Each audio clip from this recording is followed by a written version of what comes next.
Hi everybody, today we're going to talk about security.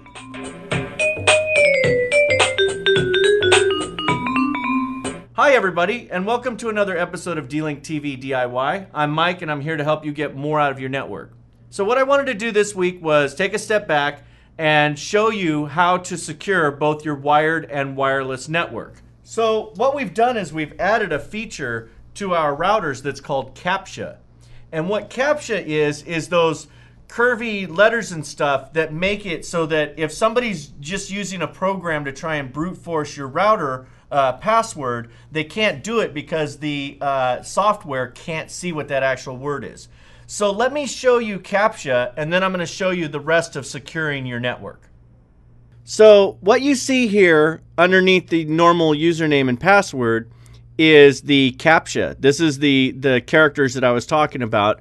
It can be letters and numbers. It's usually curvy, and the spots are there to stop optical character recognition software, or OCR, from reading and interpreting what that image is actually of.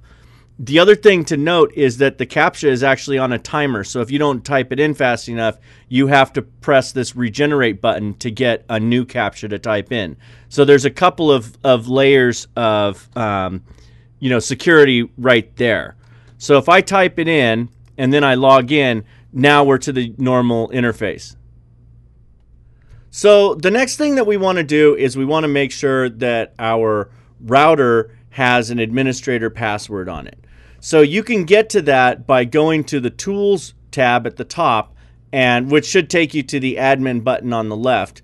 And then right at the top here, you'll enter in a password and then repeat it and then save your settings. This is the main password to get into the router. And then save your settings, and once it reboots, then it will be set. So now that we've changed our password, or added a password in this case, we're going to have to enter it in and then enter in the Captcha code that's on here. So once we're logged in, then what we want to do is change our wireless settings by going to the Setup button at the top, and then the second button down is the Wireless Settings button. And then down at the bottom here, you'll find Manual Wireless Network Setup. Now you want to make sure always that you've changed the SSID to something that is not the default. The next thing that we want to do is down at the bottom of the page is Security Mode. And what we want to do is we want to select WPA Personal.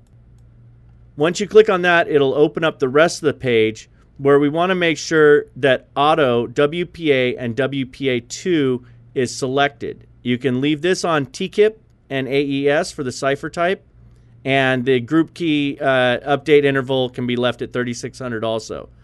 Now, what's important is down here for the pre-shared key, we want to make it something that you'll remember, but something that's going to be difficult for somebody else to guess. Once you've typed in your pre-shared key, then you just need to scroll up again to the top of the page and save your settings. Once your settings are saved, now your wireless network and your wired network are both password protected.